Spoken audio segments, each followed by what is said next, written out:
Hello everyone and welcome. My name is Eric Coleman with Ramana Software and I will be the moderator for today's webinar, Managing User Stories for Effective Development and Testing with Ramana by Dr. Magdi Hanna. We're excited you're able to join us today and set aside an hour to attend this webinar. This webinar is sponsored by Ramana Software, the leader in application lifecycle management technology. For more information on how Ramana Software can help you or your organization, please visit ramanasoftware.com. Be sure to join us for the next webinar in the series, Acceptance Criteria versus Scenarios, Writing Better User Stories with Ramana ALM by Dr. Magdi Hanna on June 1st from 11 a.m. to 12 p.m. Central Time. To learn more about this and other webinars in the series, go to ramanasoftware.com. You may submit your questions at any time by using your question box in your GoToWebinar window. Today's presenter will answer as many questions within the time allowed at the end of today's session. This webinar is being recorded and will be made available for viewing within 48 hours at ramanasoftware.com. You'll be asked to complete a short survey at the end of today's webinar. At Ramana Software, we strive to provide the highest quality educational resources for the public and would appreciate it if you could take a few minutes to complete this short survey. I will now turn the webinar over to today's presenter, Dr. Magdi Hanna. Dr. Hanna? Thank you, Eric. All right, good morning or good afternoon, everyone, depending on where you are. Thank you for taking time from your busy schedule to be with me for this 1 hour or so. As we always promise, our free webinars are always educational, so I'm going to spend some time with you today to talk about user stories and how we can effectively manage user stories. So my name is Magdi Hanna. I am the CEO and also Chief Technology Officer of Ramana Software. I'm the one who architected the product, so I'm very familiar with all the features in the product. But let's forget about the product for now and talk about user stories. I have some facts for you here about user stories. But before I do that, may I ask, please, out of the people who are attending with me today, how many of you are currently working on projects that's using user stories? Please go ahead and raise your hand if you work on a project that uses user stories, or you did in the past.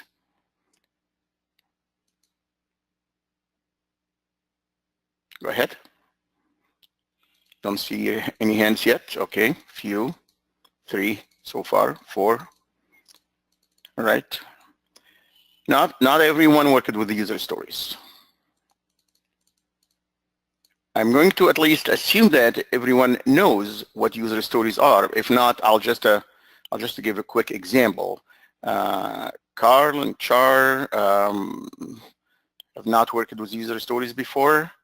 Again, I will repeat the question one last time. If you have been working in any project that uses user stories, please raise your hand. And of course, I'm implying that your project is Agile project. But however, some Agile projects are not necessarily using user stories.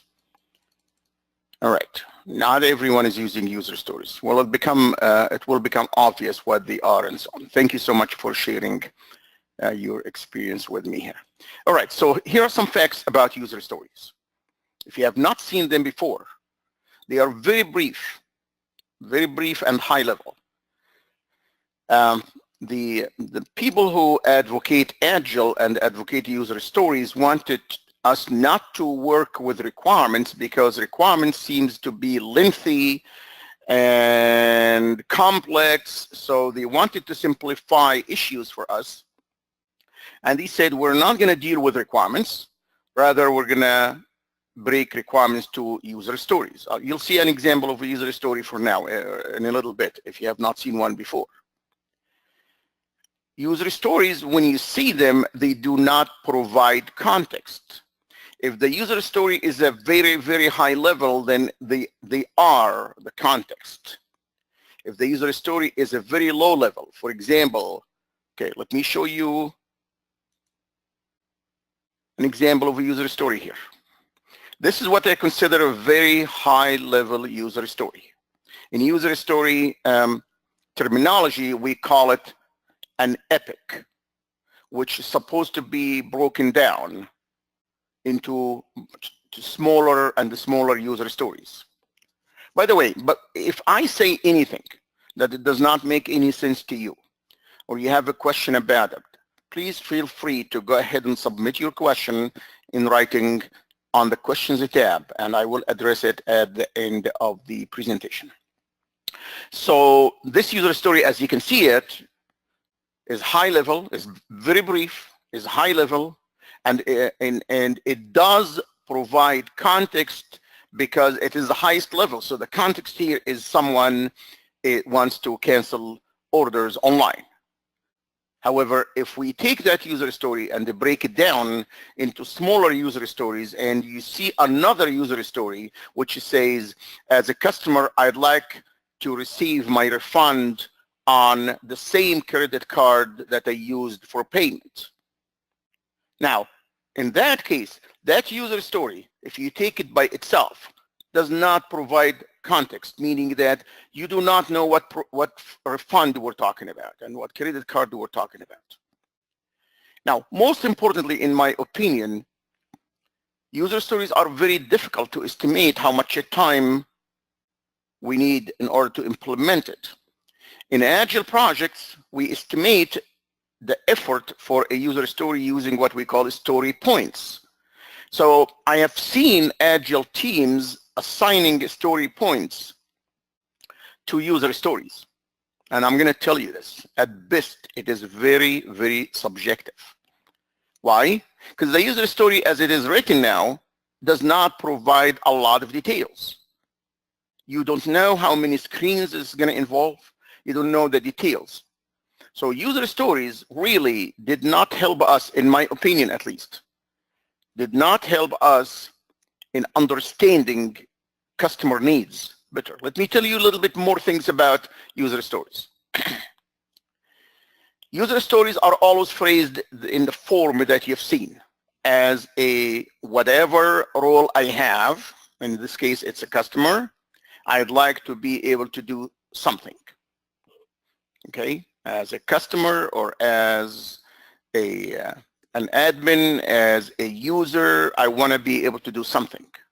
Well, guess what? We all know that not everything the system does involves the user. And as I always say, we have those functions that the system will perform without the user being involved. I mean, take the simplest, for example, is that the system will calculate a penalty or a stocking fee on canceled orders that's equal to 20% of the order value. The system will calculate a stocking fee or restocking fee which is 20% of the value of the order. Well, the user does not have anything to do with this. And how am I going to phrase this as user story? I am not sure. And people who use user story, they go around it and says, oh, we can tweak it. We say, as a customer, I would like to see the system calculating the restocking fee. I don't like that. If this was to be phrased as a requirement, we would state it explicitly as a requirement, would say system shall calculate a restocking fee as 20% of the total order, and we're done. And there is no reason to be artificial and say, as a user, I'd like to see the system calculating. All right, please, if you object to anything I say or you have an opinion, share it with me, because that's very important here. Don't believe everything I say. Don't agree with everything I say. As I always teach people when I teach requirements and when I teach testing in general, I say you've got to pay attention to what I call shall not do. I refer to them sometimes as negative requirements. We get very busy trying to make sure that the system does what it's supposed to do, but we pay very little attention to make sure that the system does not do anything that it is not supposed to do. And that is what negative testing is all about. And if I am going to look at a user story, that always tells me that as a user, I want to do this. As a user, I wanted to do this. You'll find that those user stories are always stated in the positive way, in the things that I shall be able to do, or the things that the system shall be able to perform for me. I don't see user stories that says, as a user, I'd like to see the system not doing this. Or as a user, I want to make sure I do not want to do this. You see that? And don't get me wrong. I am not saying requirements are any better than user stories with that aspect. Because most requirements are also stated in the form of system shall do this. Customer shall be able to do this. And we forget completely about the shall not do's. Please, if there is anything you can get out of this slide, it is the shall not do's behavior that you have to focus on when you are analyzing the user story, when you're analyzing a requirement, and when you're designing your tests. And at the same time, if you're a developer, when you are writing the code. Okay, so that's a general problem here. Of course, we all know that our requirements about a system is not all functional. Let's be clear about this. User stories, the way they were invented and the way they are practiced are all functional. They are all about things the system will do or the things that I as a user would like to do. We all know that there are a bunch of quality requirements which might have to do with security and safety and reliability and ease of use and all that stuff that are not easy to be stated in the form of a user story. And I talk to people sometimes. I says, how would you represent or express a quality requirement in a user story? And I get different opinions. Someone says, we leave them alone. Someone says, we put them as requirements. And someone say, oh, we still do them as a user story, but we tweak the format a little bit. Okay. I am not trying to criticize, well, maybe I am. I am trying to show you the limitations of users. In fact, the title of this slide was Limitations of User Stories. And I did not want to come across as so negative, so I changed this title just last night. All right?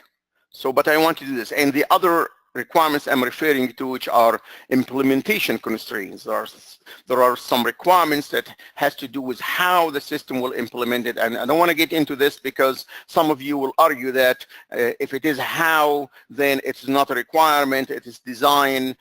This is a different discussion.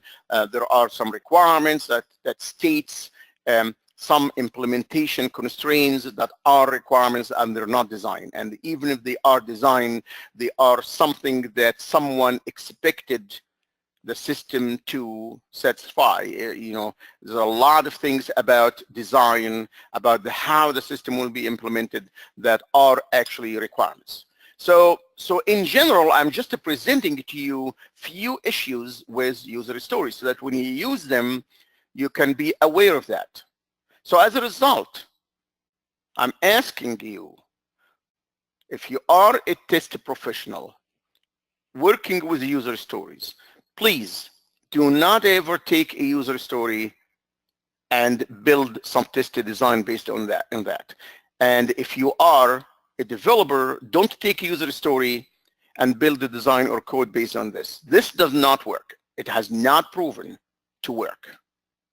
So what am I suggesting at this point? Well, we need to do something about user stories to make it complete, testable, precise, and all the good stuff we know about requirements, okay, in order to be able to use a user story for testing.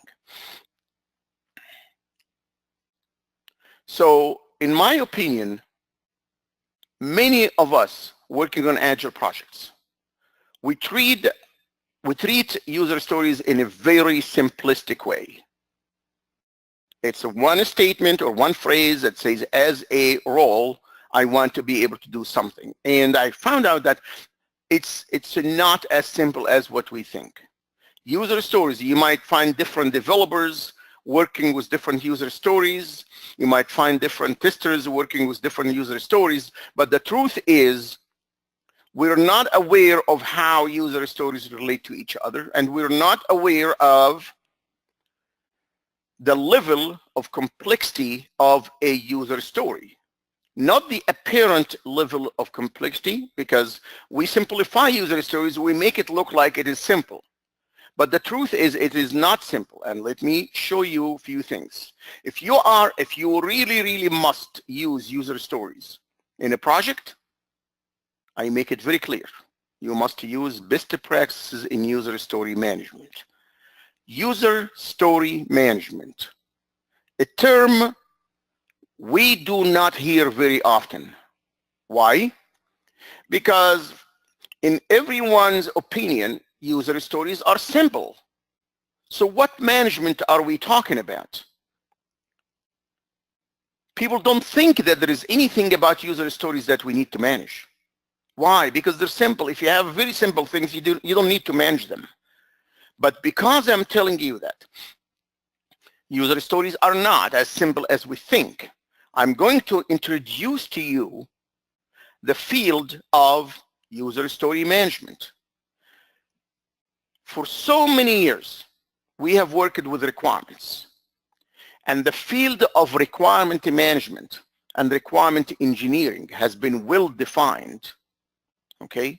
And people follow the principles and the practices of requirement engineering and requirement management.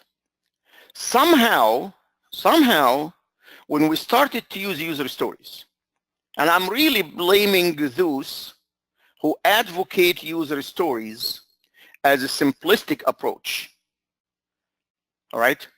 Somehow, when we started to use user stories, that whole thing, that whole field and whole practice of requirements management has completely disappeared. And we lied to ourselves. And we said, we don't need to do requirement management anymore because we're using the user stories, which are much simpler than requirement management. I will share with you my own 12 best practices in user story management. If you must use user stories in a project, I want you to look at those 12 best practices, which I came up with based on my many years of experience dealing with requirements, many years of experience using with user stories, and I decided to put together the practices that we must have when we deal with the user stories. If you have been using user stories, you've been dealing with them, you will get a good understanding of what I'm talking about. If you have not seen user stories before, I think those practices are written in a very simple way. Let me tell you the first one, absolutely. User stories exist in a hierarchy of details. I'm totally opposing to the idea that user stories are a flat list of things. When we deal with a sprint in an agile project, some people say, okay, here are the 5 user stories that we're going to deal with. And those 5 user stories are 1, 2, 3, 4, 5. Well, guess what? It is not like that. When user stories exist in the product backlog, we don't have 300 user stories that are listed as a flat list. Well, of course, in fact, we do. And here I'm saying we should never list user stories as a flat list. Why? Because user stories are not much different in requirements in the sense that they come on a higher level. So like this one, for example, that you saw in the previous slide, as a customer, I want to be able to cancel my order online. That's a very high level user story.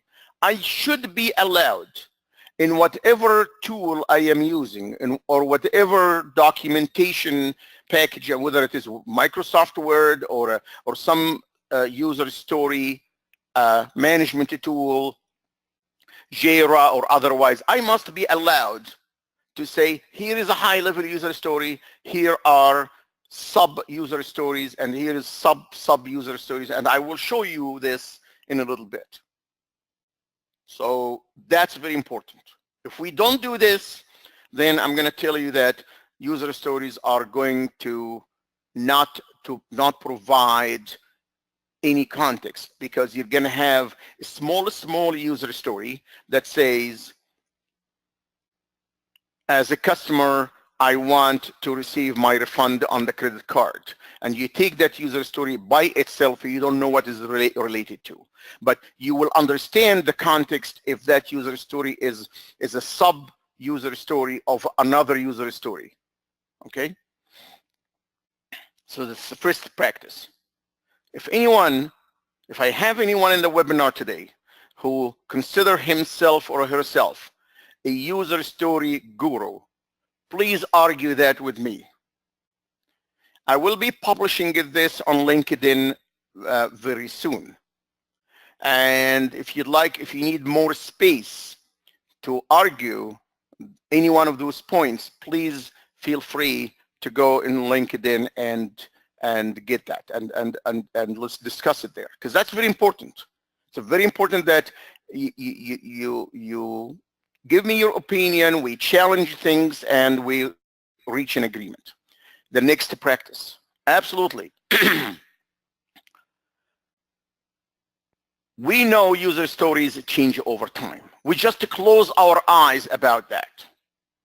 And some people say, when a user story change, we create another user story. Really? I have not seen that's possible.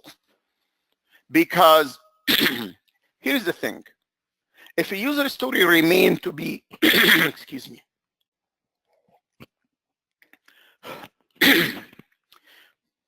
If a user story remain to be simple, then someone might argue that it will not change. As a customer, I'd like to be able to cancel my order online.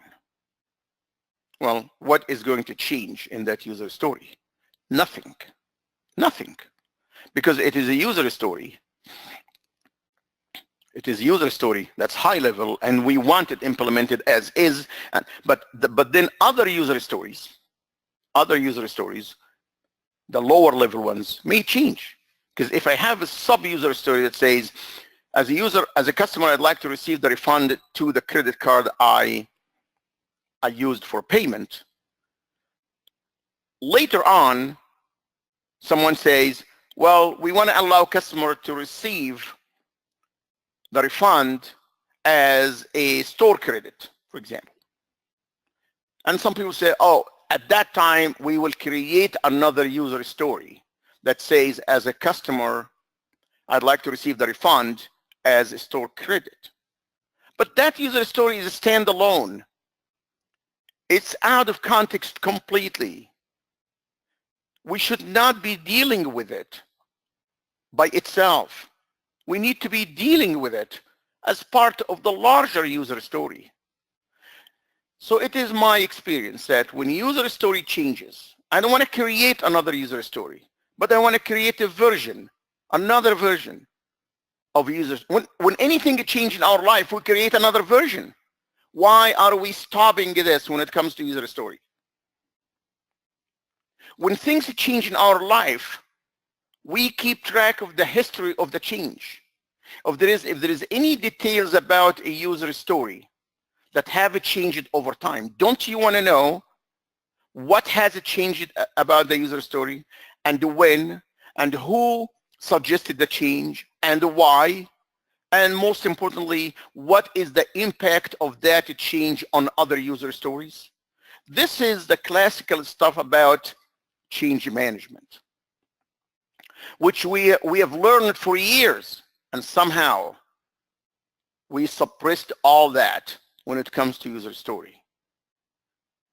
I refuse to use user stories if I don't have a way to keep track of history. When a user story gets changed, when someone suggests that a user story must change, then they need to submit a request. Someone now right away, someone from the Agile community is going to say, oh, change request, you're taking us back to the waterfall model. Absolutely not. Who said when we started dealing with Agile, the concept of a change request does not exist? Even the Agile manifesto states that customer will change their mind and will try to accommodate our customers. Well, great. When the customer changes their mind, how are we going to document that change? Are we going to allow the customer to make a telephone call and say, I'm changing my mind? Are we going to allow the customer to send an email and says, no, I don't want the user story to be this way, but this way? No. A change request. You can call it whatever you want. I use the phrase, the term change request, because this is a very commonly known term. But you can call it anything you want, but there has to be a request for the change. If you've been in software for years, you know that this is the case. And you know that we've been ignoring some formalities. The Agile framework, in the interest of simplification, has ignored a lot of the best practices and a lot of discipline, and we started to have a sloppy process. And let me tell you this, sloppy process will only give you a sloppy product. If you want a good product, you must have a process, and the process can be Agile. It doesn't have to be a waterfall model. Okay, user stories must be collaboratively reviewed and possibly approved. How many of you work in Agile projects that says we approved the user stories? Now, I work closely with some of the companies in the biomedical industry. And I know what it means for a requirement or a user story to be approved. In fact, the FDA and the ISO standards would not approve your product if you do not have a way in your requirement management / user story management to approve the requirement or the user story by certain people within the organization. So if you're going to work on a little bit rigorous environment, and now everyone is talking about scaling Agile. Are we going to scale Agile to work in aviation systems, in military, in medical devices with a sloppy process? No, it is not going to work. We have to have a way to approve user stories. I'll show you all that. I know some of you might say, well, it's easy for you to speak, but where are the evidence? I'll show you exactly. And I know you might think that I am selling the tool, the Ramana ALM to you, but guess what? I am showing you, I'll be showing you that Ramana ALM does all these 12 practices to the book. And it does them, and no other user story management tool does that. In fact, I should not be even using the term user story management, because there is no user story management out there. There are user story tools. There's no user story tool out there that does these. And I'm giving you this list not because I want you to buy Ramana ALM, but I want you to use them as a yardstick to measure those other tools you're using, if you are using ones. And if you decide to acquire a tool, you've got to make sure that the tool supports those best practices, or at the very least, it should support those the ones you believe apply to your project or the ones you care for. So maybe you're going to read my 12 best practices and say, oh, Magdi's out of his mind. I don't think that's important. But at least you're going to find 3 or 4 or 5 of those are very important. If you find none of this is very important, then I suggest that you don't use Agile, don't use user stories. Is it a secret that user stories relate to others? Absolutely. I mean, a user story must be implemented before another user story. That's interdependencies between user stories. A user story must be tested along with another user story. A user story has some details that will help the other user story. So there is always a relationship between user stories. That's a given. And when you do user story management, you have to watch for that. And you have to be able to document relationships between user stories. Now, once I start to talk about use cases, people are going to say, you're confusing things. User stories are different from use cases. Absolutely. Of course. Use cases existed for years. And somehow, when we started to use user stories, we abandoned use cases. Although those of us who use the use cases know how powerful they are in expressing things that user stories will never do, and requirements will never do. Use cases are very powerful in showing the interactions between the pieces of the system and between the system and the other systems. So in this user story that I have, that says, as a customer, I want to be able to cancel my order online. I am suggesting that if I want to understand how this user story will work, I might very well associate a use case, build a use case to show the interaction between the customer and the system, and between the system and the accounting system, because the refund is going to be issued, and between the system and the inventory system and whatever other systems are. We all know that no system performs a function on its own. All systems collaborate with other systems to perform functions. And as a result, we need to express and define this collaboration. And user stories completely lack the ability to express interactions between systems and subsystems. It's a simple thing that says, as a user, I want to be able to do this. And the interactions between systems is only the business of the systems, is only the systems worry about, and the user doesn't care. Funny enough that I heard it from some people saying, oh, I as a user, I want to write, excuse me, I want to write the user story that says, forgive me, give me a break here.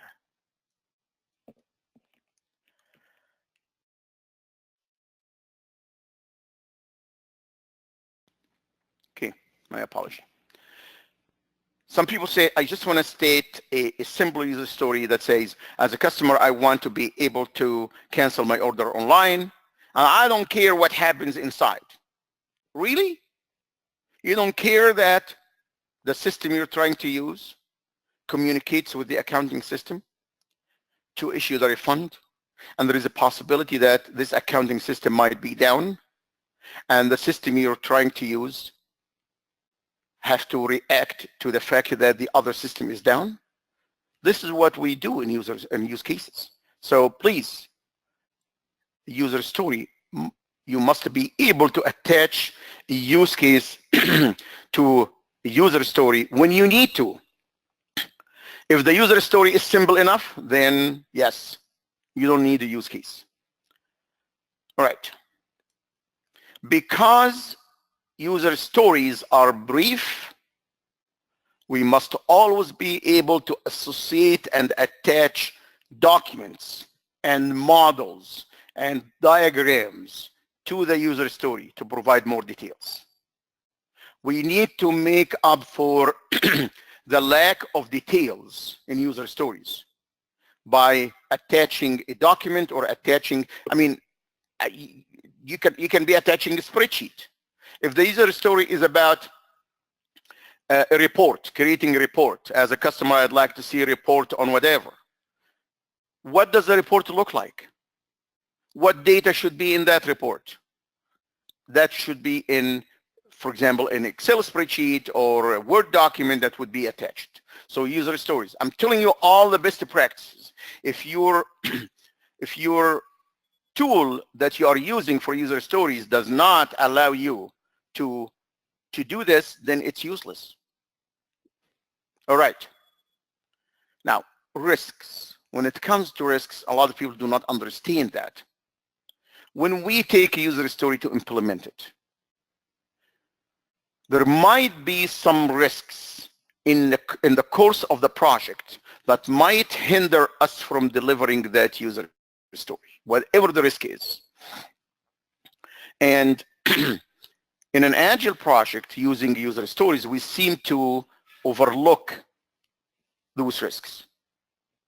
Okay, we seem not to document them at all. And we get a surprise in the middle of the road that we cannot deliver this user story because whatever happened, because we were relying on a whatever third-party software or component that was supposed to acquire, but that component is no longer available, whatever it is. So those are what I refer to as project risk that relates to user stories. I can elaborate on this at another time, but the discussion, I mean, I can see I still have 5 more practices here, but I don't have much time to cover all of them. So user stories must have tasks associated with them. This is very interesting. When I speak with agile people, they say, we just grab a user story and we work on it. What is it? Are we just a group of people sitting around a table doing some sort of a sloppy job? A user story have tasks associated with it. Have the task of being reviewed and approved. Have the task of being designed. The task of being coded. The task of being tested. And even if it is all one person who's going to do it, we need to keep track of those tasks, because we need to keep track of the progress in each one of those tasks. All right? We don't want to just simply say the user story has been completed or not completed. My God. If the user story has so many tasks, can't we say what task has been completed, what not? By the way, I write so much about this stuff on LinkedIn, and every once in a while I get someone who's very agile. By the way, I practice agile, but I don't practice agile the way other people practice it. So other people get back to me on LinkedIn, and once I start to talk in this way, say, oh, you are not an agile person.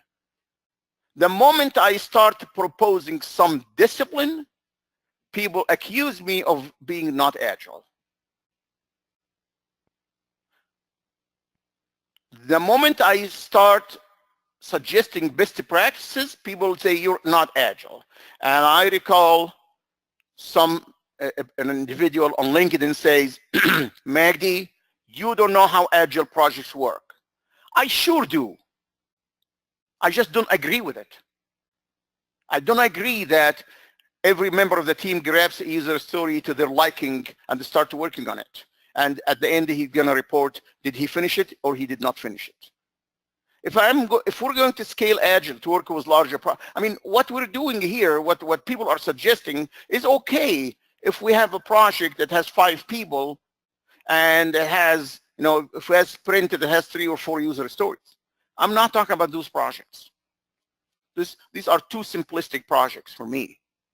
I am writing those best practices to help you scale agile to be used in all kinds of projects, from aviation to medical devices to whatever. All right. User stories must be traced to code. Some people say, well, we know where the code is. No, I don't. I want to be able to put my hand on a user story in the tool, and I want the tool to show me what code has been written to implement that user story. And I'd like a developer to be able to walk through the code to make sure it is doing what's supposed to do. This is the simplest traceability principle. And another traceability principle, that a user story must absolutely be traced to test cases. I want to be, and some of you might say, oh yeah, of course, we know that. That's important. If you know it is important, I am happy. If you're going to argue it, then please argue it with me. You want to be able to put your hand on a user story and says, where are the test cases we used to test that user story? Where are the positive test cases? Where are the negative test cases? And do we have enough coverage of that user story or not? That's very critical. And a tool must allow you to do this. Now, if you've been using user stories, some people use the concept of acceptance criteria to provide more details, okay, about the user story, which I'm grateful to that. In 2 weeks from now, from today, I'm going to be doing a webinar on acceptance criteria versus scenarios. I have been teaching scenarios to, to different projects, agile or non-agile, for over now 25 years. And people know the value of scenarios, even in agile projects. And because of that, I decided to do the webinar I'm doing in 2 weeks that compares acceptance criteria to scenarios and see how much detail. So all what I'm saying here, in addition to acceptance criteria that you might be using, user stories must also have scenarios. Okay, and scenarios are much, much more details than acceptance criteria. Every project, every company I went to teach them scenarios, and I looked at their acceptance criteria, and I asked them the question, says, would you replace your acceptance criteria with scenarios, or you want to continue to use your acceptance criteria? They say no. Scenarios are actually give a different dimension of details that we would like to keep along with the acceptance criteria. And some projects says, well, if we're going to use scenarios, we might as well not use acceptance criteria anymore. So again, this is not the webinar to talk about the difference between them, but if you are interested, join me in 2 weeks from today. Because of what I said in the beginning of the discussion, user stories are not good for quality requirements, for implementation details, for policies. Imagine when we deal with in the biomedical technology and biomedical engineering, there are so many regulations by the ISO and by FDA, and you need to phrase those somewhere, either as a document that's attached to the user story or as another user story. And that's why I'm suggesting that user stories must have different types, not only functional. When user stories were implemented and been practiced, as I said, they're all functional. But we understand not everything in the system is functional. There are so many things that are implementation constraints, policies, standards, regulations, and quality, and performance, and security, and safety. I mean, all the safety rules and all the safety requirements imposed by the FAA and the FDA and other international ISO standards. How are we going to phrase this in this very simplistic form of a user story? I'll show you all that in the next 17 minutes that I have. I'll show you this in Ramana ALM. Ramana ALM is a fully integrated application lifecycle manager. It's not your typical thing.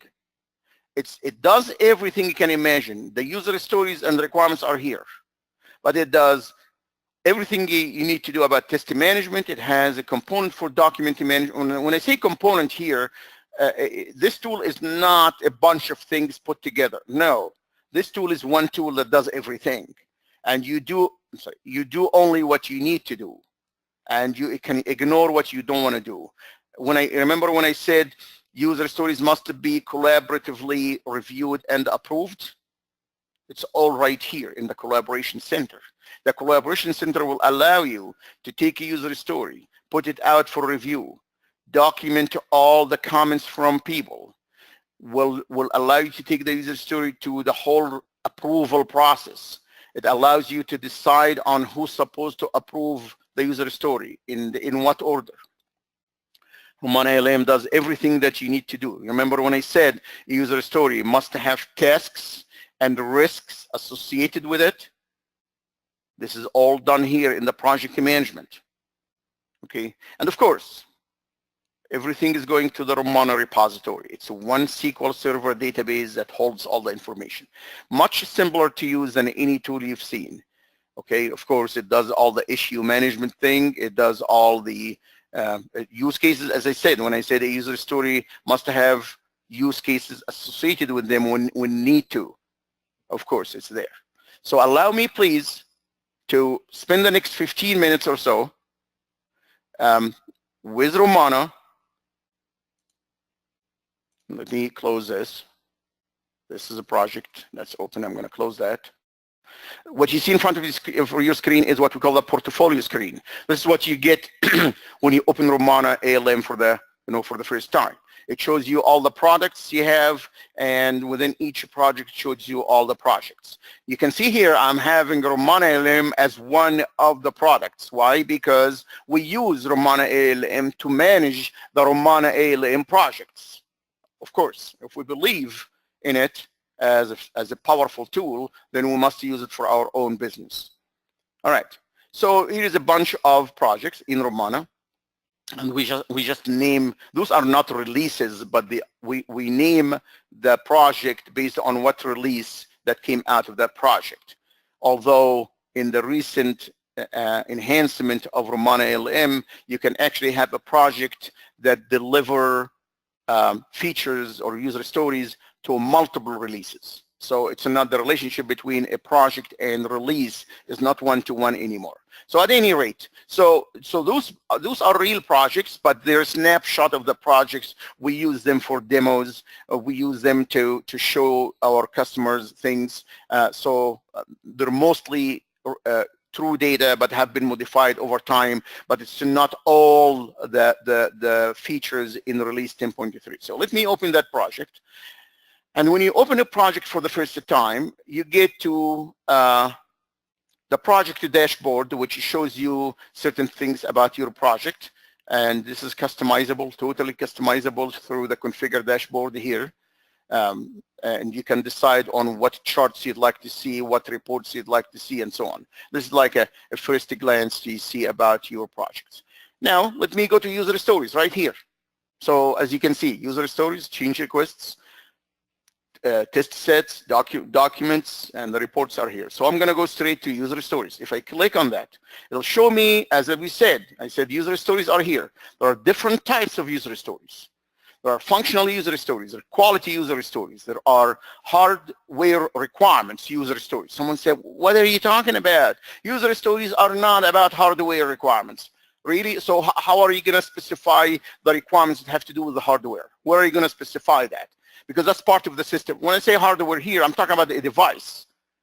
If I'm using this tool to help me with a medical device, for designing a medical device, that medical device, believe it or not, it has software, it has hardware, it has firmware, and all the requirements must be here.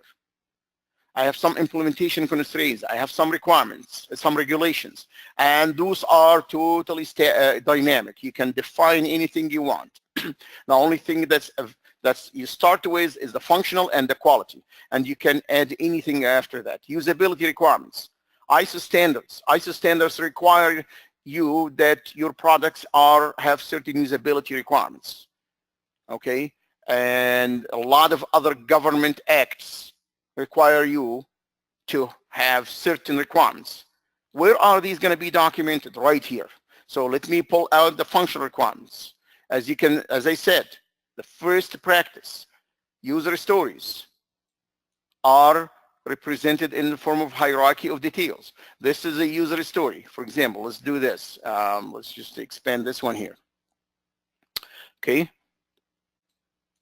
As a user, I want to be able to, sorry for the typo. I mean, this is editing. To be able to configure attribute values for different project entities. So that's the high level one. That's the epic one. It consists of a number of sub-user stories. As user story, I want to be able to configure issue report attribute values. These are requirements. These are user stories within the Ramana ALM. I'm sure you can realize it by now. Okay. So these are some of the features that are currently implemented in Ramana ALM. Okay.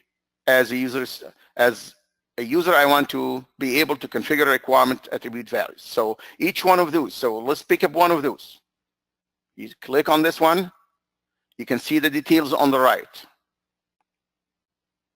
So let me now narrow this. Now, you might have noticed this.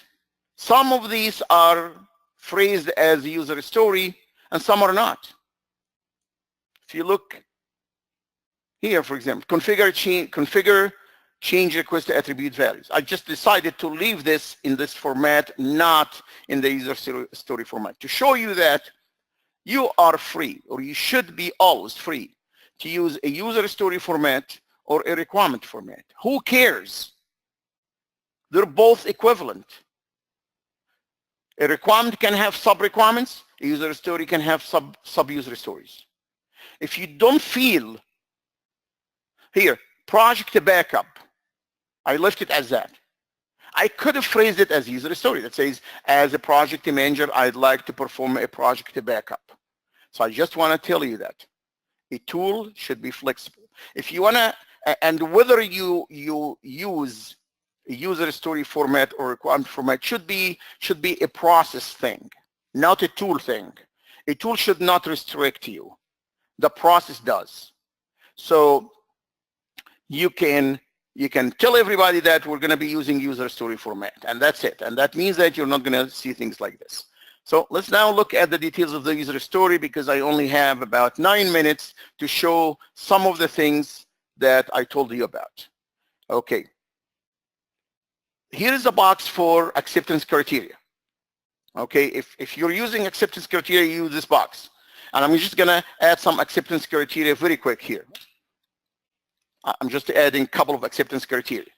So here are my acceptance criteria, whatever they are. If your project uses acceptance criteria, I have not changed anything in that.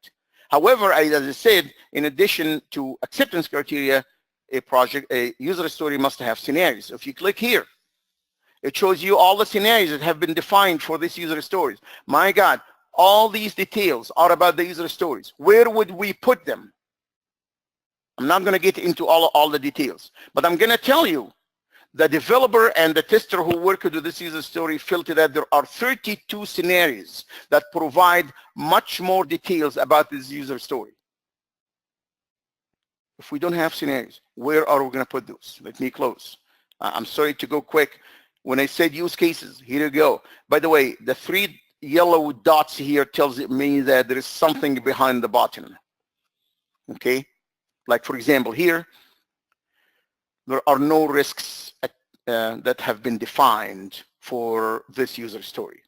It happened that this user story does not have any risks associated with it. But there are tasks, and if I click here, it'll show me the rest of the task: development, testing by developer, final testing, test design. All these are tasks associated with the user story.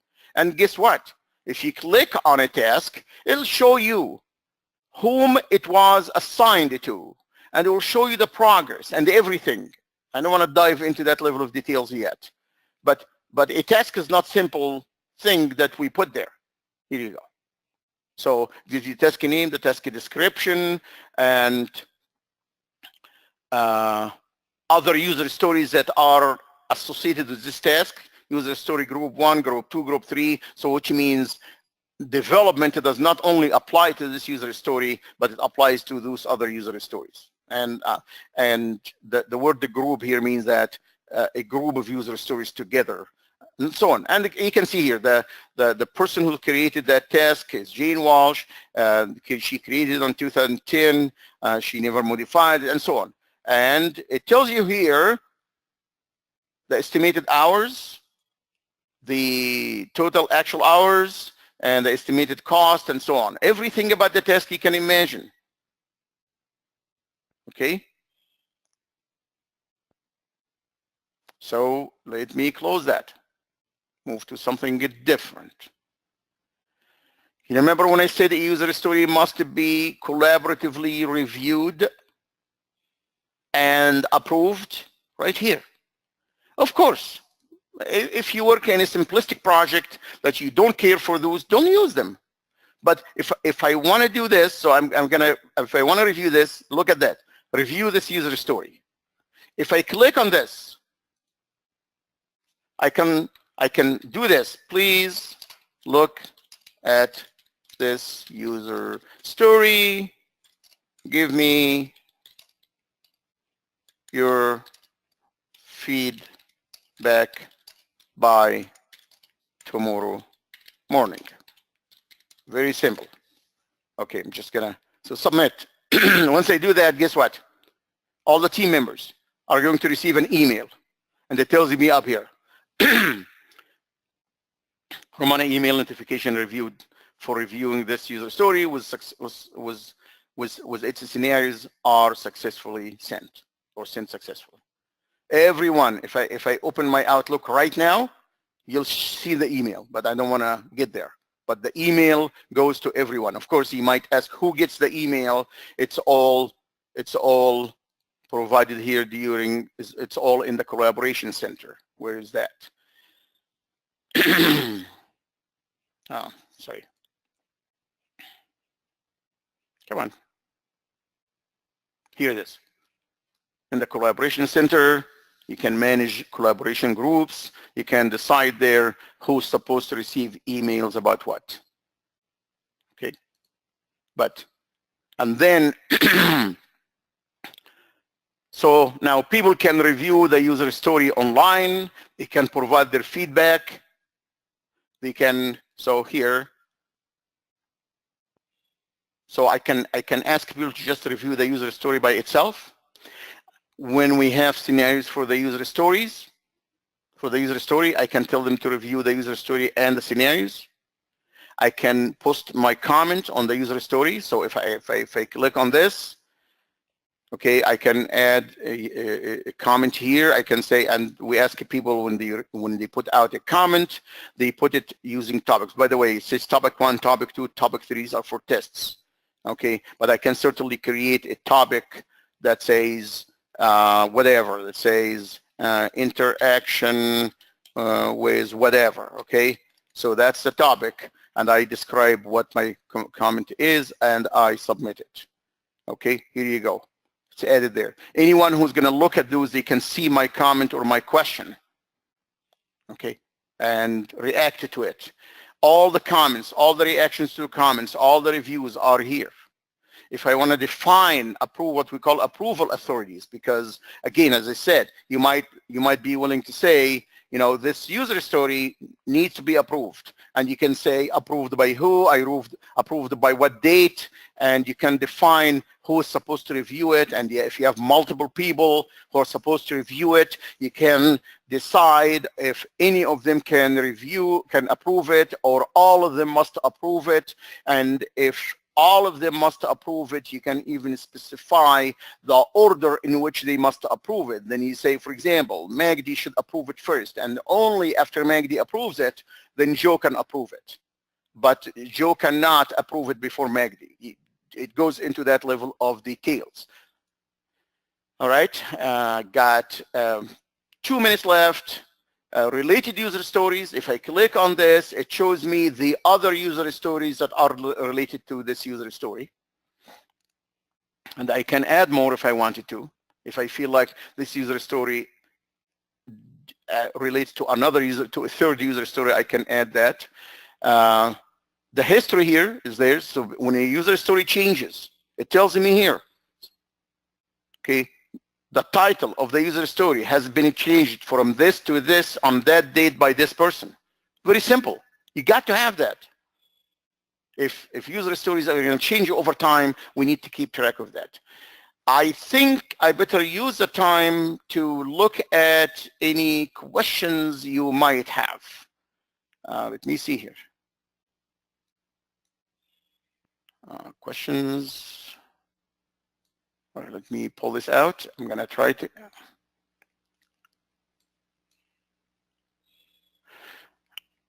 Lydia says traceability is a key when it changes are requested to the functionality being outlined from the user story. Thank you, Lydia. Lydia has provided a number of comments, but she has a question that says, how can we obtain the slide deck? Okay. This whole presentation is going to be recorded and available. I don't know if we make the actual electronic copy of the slide deck available. But as I said, I will be publishing an article on LinkedIn very soon, and you'll have the same contents there. We just don't like to give the slides because people use them to present them, and it loses context and it loses some credibility. People make changes to the slides. My apology for that. People make changes to slides and they present them, then suddenly my ideas are presented not as is. If we trusted that people are gonna take the slides, present them as is, we would have released them. My apology, Christina, for the problem in the sound. No one else seemed to have a problem with the sound. Okay, is this a question or a comment? I have two questions to evaluate how Ramana ALM can add value to our process. Okay, just want to see who asked the question, because I don't think I want to take the time now how about if we answer your questions, because this is, I'm going to say those are specific questions about Ramana for you to evaluate Ramana if you would like to see if it improves your process. You have two big questions. Allow me please to send you, have someone send you an email with answers to the two questions. I just don't want to use the time here to seem like I am trying to pitch Ramana ALM for sale. Are there training overhead to write use cases as per Ramana system? No, Ramana uses the same discipline of use cases that's known out in the industry. Okay, so Ramana itself does not teach you how to write use cases, but it coaches you through the process. So you really need to learn about use cases outside, and we have courses on how to write effective use cases. So you learn that first and use a tool. Normally, you should never rely on a tool that teach you a discipline, but rather learn the discipline your own or the process in your own. So use cases are taught separately, but then you use the tool to do that. Another question.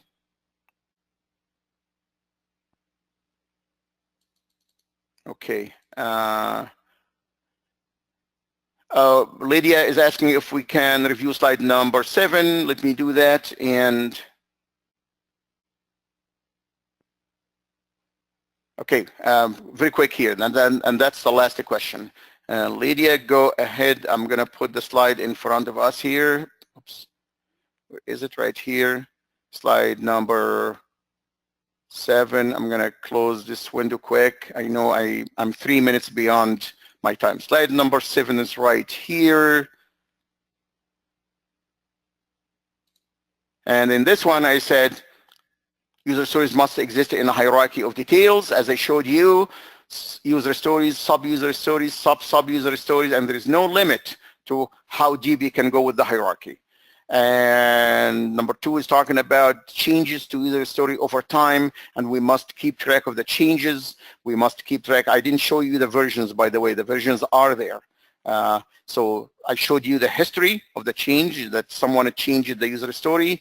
I did not show you the change request. I did not show you the versions. When a user story is changed, we create another version of the user story. And I spoke about, I showed you how we can collaboratively review and approve a user story. Very quick here. So this was a button for reviewing the user story. Here is the button to approve it, and I described how the process is used. The versions are here. This user story happened. It doesn't have any versions because there is no yellow dots here, but let me see if there is another user story that has versions. You would see it here. Those are all version 1. This user story here, version 1, version 2. As you can see, it is the same user story. And you click on this, you see the details of version 1. You click on this, you see the details of version 2. And the change requests are here. You attach a change request to a user story when you would like to make a major change to the user story. So if I were to look at this, this one, we should see the change request there. So version 1 existed. Version 1 existed. and someone decided to make a change, a major change to version 1. So he submitted a change request here, and that's a change request. And based on that change request, version 2 was created. All right. I think I should close now. Let me look at questions the last minute here, the last time. All right, thanks to everyone. My apology to take 5 minutes beyond my time. Remember to go to Ramana ALM website. It is available for you to try for free for 60 days. If you decide by the way, Ramana ALM has been recognized last year as the most innovative ALM solution because of all the things I'm talking about. Ramana also covers everything you need to do with medical devices. But here are all the components, and you can try it for free for 60 days for 3 people. So that you can, we want you to have a real project that you can use. And look at the prices of Ramana ALM. If you just take the user story, the requirement, the change management, so it's $15 per user per month. You can take the whole thing for $50 per user per month. Okay, so these are the prices, and that is if you're going to be subscribing to in the cloud. If you're going to be hosting it, it's going to be even cheaper. Here are the packages. So yes, if you're going to be hosting it in your own environment, it's $10 per user per month, plus of course the annual technical support. But if you want to use our own cloud and you want to just subscribe on a subscription basis, you can do this, and you can do it for as little as 3 months. You don't have to take a full year, 3 months, and you can take as little as 5 users. You're talking about here $75 a month for 5 users, 3 months. Couple $100, you can get Ramana for 3 months for 5 users. You can use it in a real project and see if it helps you or not. All right. Sorry for the sales pitch, but I needed to tell you this because otherwise my marketing guys are not going to be happy with me. All right, thank you very much for your time again. Hope to see you in the next webinar in 2 weeks from now. Eric, I am done. Sorry to take 7 minutes about my time. Thank you, Dr. Hanna, for your time today, and I want to thank everyone for joining us for today's webinar sponsored by Ramana Software, the leaders in the leader in application lifecycle management technology. For more information on how Ramana Software can help you or your organization, please visit ramanasoftware.com. Again, be sure to join us for the next webinar in the series, Acceptance Criteria versus Scenarios, Writing Better User Stories with Ramana ALM by Dr. Magdi Hanna on June 1st from 11 a.m. to 12 p.m. Central Time. To learn more about this and other webinars in the series, go to ramanasoftware.com. You can follow Ramana Software on Facebook, Twitter, LinkedIn, and YouTube to find out more information about Ramana news, events, and promotions. Thank you all again for joining us today, and have a great day. Thanks again, Dr. Hanna. Thank you.